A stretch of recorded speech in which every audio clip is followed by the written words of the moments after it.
Good morning students. जैसा कि अपना टॉपिक चल रहा है अलंकार का, जिसमें हम पिछले वीडियो में यमक अलंकार को पढ़ चुके हैं। आज है अपना अगला अलंकार है श्लेष अलंकार। देखिए, श्लेष का शाब्दिक अर्थ होता है चिपकना, अर्थात जब एक ही शब्द के अनेक अर्थ चिपके हुए हो या एक ही शब्द के अनेक अर्थ हो, वहाँ श्लेष अलंकार होता है। समझे? कहा भी गया है शब्द एक अर्थ अनेक, वह है श्लेष। समझे? इनकी शब्द एक होगा और एक ही शब्द के बहुत सारे अर्थ निकलेंगे। ऐसी स्थिति में यहाँ श्लेष अलंकार होगा। श्लेष के दो भेद है, अभंग श्लेष, शभंग श्लेष। अब हम पहला भेद पढ़ेंगे, अभंग श्लेष। देखिए, अभंग का अर्थ है शब्द को बिना तोड़े ही उसके अनेक अर्थ निकले, उसे अभंग श्लेष अलंकार कहते हैं। यानी कि इसमें क्या होता है, शब्द के टुकड़े नहीं किए जाते हैं, बिना टुकड़े किए ही एक ही शब्द के बहुत सारे अर्थ जहां निकलते हो, वहां अभंग श्लेष अलंकार होता है। रहीमदास जी का एक दोहा है जो आपको मैं बता रहा हूं, पानी गए न उबरे मोती मानस चून। पूरा तो ऐसे है ये, रहीमन पानी राखे बिन पानी सब सून, पानी गए न उबरे मोती मानस चून। लेकिन हम सेकंड पंक्ति देख रहे हैं, यहाँ देखो पानी शब्द आपको नजर आ रहा है, पानी गए न उबरे मोती मानस चून। अब लेकिन यहाँ देखो, पानी जो शब्द है शब्द तो एक है, लेकिन इस एक ही शब्द के बहुत सारे अर्थ होंगे। मोती के संदर्भ में अलग होगा, मानुष यानी मनुष्य के संदर्भ में अलग होगा, चून यानी कि आटे के संदर्भ में इसका अर्थ अलग होगा। पानी के संदर्भ में इसका अर्थ होगा, पानी जो शब्द है मोती के संदर्भ में इसका अर्थ होगा चमक, और मानुष यानी कि मनुष्य के अंदर में पानी का मतलब इज्जत, और चून मतलब साधारण जल। समझे? जैसे किसी व्यक्ति के बारे में कि मेरे सामने पानी पानी हो गया है, यानी कि वो लज्जित हो गया है। यानी कि पानी शब्द के मनुष्य संदर्भ में इज्जत होगा और मोती के संदर्भ में होगा चमक। एक ही शब्द के यहाँ बहुत सारे अर्थ निकल रहे हैं। ऐसी स्थिति में क्या होगा, अभंग श्लेष अलंकार। अब देखिए, दूसरा उदाहरण है, शुभ्रन को ढूंढत फिरत कवि कामी अरु चोर। यहाँ शुभ्रन शब्द एक है, लेकिन इस शुभ्रन के बहुत सारे अर्थ निकलेंगे। कवि है एक, कामी है और चोर। देखो, शुभ्रन जो शब्द है सु प्लस वर्ण, यानी कि अच्छे वर्ण। कवि के संदर्भ में इसके सुंदर वर्ण होंगे, इसके यदि टुकड़े करें तो सु प्लस वर्ण यानी कि सुंदर वर्ण की या सुंदर रंग की स्त्री। तो कामी के संदर्भ में शुभ्रन का अर्थ होगा सुंदर वर्ण की स्त्री, और चोर के संदर्भ में होगा शुभ्रन का अर्थ होगा सोना। समझे? यानी कि ये तीनों ही इस शुभ्रन को चुराने की कोशिश करते हैं, इसको ढूंढने की कोशिश करते हैं। कवि सुंदर वर्णों को ढूंढने की कोशिश करता है, कामी सुंदर वर्ण की स्त्री को ढूंढने की कोशिश करता है, और चोर सोने को ढूंढने की कोशिश करता है, यानी कि धन को ढूंढने की कोशिश करता है। इस तरह आप देखिए, शब्द के बिना टुकड़े किए ही एक ही शब्द के बहुत सारे अर्थ यहाँ निकल चुके हैं। तो ऐसी स्थिति में शभंग श्लेष अलंकार होगा। अब देखो, अभंग श्लेष अलंकार होगा। नेक्स्ट उदाहरण है, नव जीवन दो घनश्याम हमें। नव जीवन दो घनश्याम हमें। देखो, यहाँ जीवन शब्द आया है और घनश्याम शब्द आया है। जीवन के यहाँ नव जीवन दो घनश्याम हमें, जीवन के दो अर्थ होंगे, पानी, दूसरा होगा जीना। घनश्याम के यानी कि दो अर्थ है बादल और श्री कृष्ण। अब घनश्याम का अर्थ यदि हम बादल से अर्थ करेंगे तो जीवन का अर्थ होगा पानी। यदि घनश्याम का हम श्री कृष्ण का अर्थ लेंगे तो उसका अर्थ जीवन का अर्थ होगा यहाँ जीना, कि हे भगवान श्री कृष्ण हमें जीवन दो तुम, जिससे हम जी सके। इस तरह से शब्द एक है यहाँ, लेकिन इनके एक ही शब्द के दो या दो से अधिक बार अर्थ निकल रहे हैं, अनेक अर्थ चिपकी हुई है, तो ऐसी स्थिति में यहाँ श्लेष अलंकार होगा। समझे? श्लेष में भी कौन सा? अभंग श्लेष अलंकार। इस तरह से और उदाहरण है, वह मथुरा काजर की कोठरी जे आवत ही कारे, ये अपने सिलेबस में है। वह मथुरा काजर की कोठरी जे आवत ही कारे। देखो यहाँ काजर की कोठरी शब्द आया है, लेकिन इसके एक ही शब्द के बहुत सारे अर्थ लेंगे।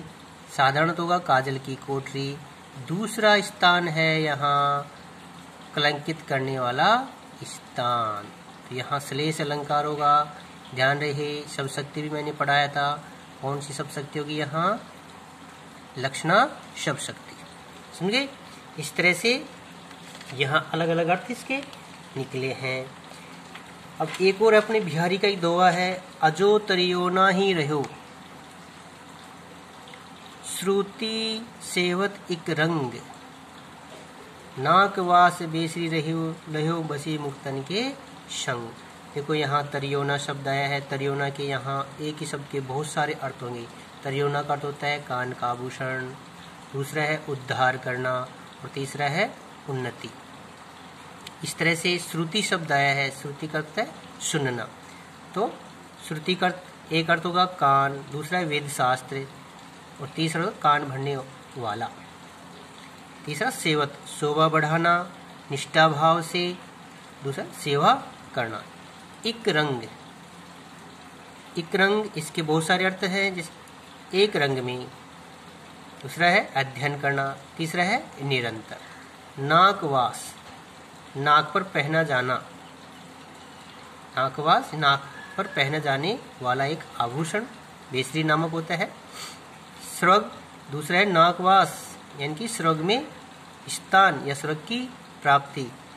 नाकवास, नाक बन गए, इज्जतवान बन गए हैं। बेसरी, नाक का एक आभूषण होता है। दूसरा अर्थ होगा इसी का सामान्य जन। इसी तरह से अविश्वसनीय लोग, बेसरी जिनका कोई सिर पैर नहीं है, कोई आधार नहीं है, यानी उसके लिए हमने अविश्वसनीय शब्द का प्रयोग किया है। ठीक है। और मुक्तन शब्द यहाँ है। मुक्तन का एक अर्थ होगा मोतियों, दूसरा है सज्जन पुरुषों, और तीसरा है निष्पक्ष लोग। समझे? इस तरह से एक ही शब्द के यहाँ बहुत सारे अर्थ हैं। इस अजो तरियो नहीं रहो, ये बिहारी का दोहा है। इसके एक ही दोहे के 3 अर्थ हैं, जो अपने सिलेबस में जब अपन पाठ पढ़ेंगे उस समय आपको इसके अर्थ बताए जाएंगे। अब समय कम है। एक और उदाहरण है अभंग श्लेष का, नल की अरु नल नीर की गति एके करी जोई, जे तो नीचो हवे चले ते तो ऊंचो होई। यहाँ देखो नीचो शब्द आया है। नीचो के 2 अर्थ है, मनुष्य और मनुष्य के संदर्भ में उसका विनम्र, विनम्र यानी कि मनुष्य जितना नीचा होता चलेगा, यानी कि विनम्र होगा, वो उतना ही आगे बढ़ता हुआ जाएगा। और नल का जल जितना गहरा होगा, यानी कि नीचाई की ओर जाएगा, उतनी ही वो तेज गति से आगे बढ़ेगा। ऊंचे के 2 अर्थ है। इसी तरह से मनुष्य के संदर्भ में ऊंचे के 2 अर्थ है उन्नत, नल के संदर्भ में ऊपर उठा हुआ। इस तरह से यहाँ अभंग श्लेष अलंकार के हमने कई उदाहरण पढ़ लिए हैं। अब आगे चलते हैं हम सभंग श्लेष।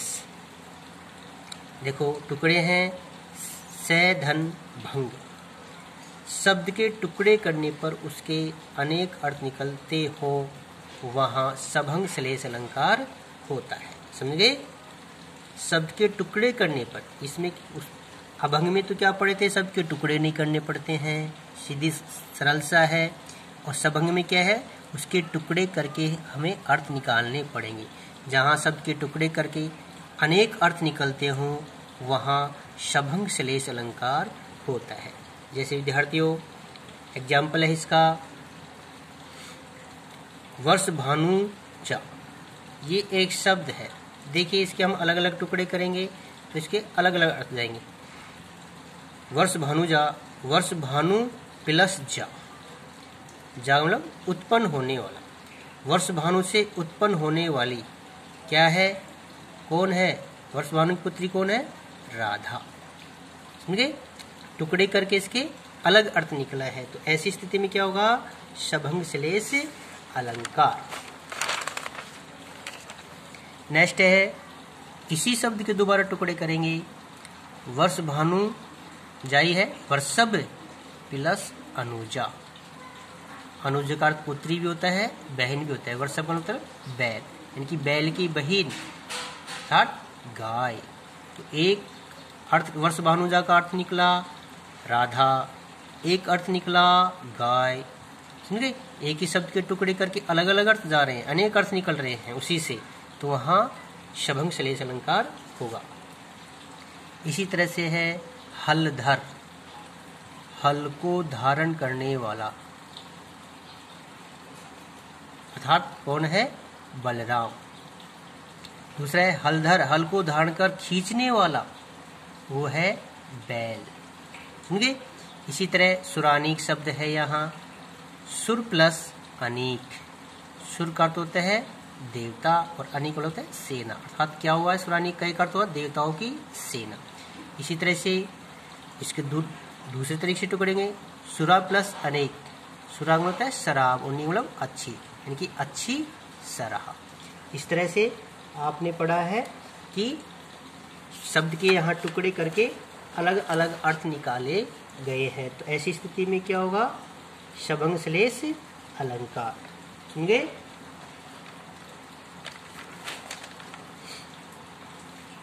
अन्य उदाहरण और भी है शभंग के। चिरंजीवो जोरी जुरे क्यों न सन्हे गंभीर, को गठी ये वर्ष भानुजा वे हलदर के वीर। याद तो अभी मैंने ये टुकड़े कर करके इसके बता दिए गए हैं। समझे? आपका श्लेष अलंकार के भेद इस वीडियो में पूरे हो गए हैं। धन्यवाद विद्यार्थियों।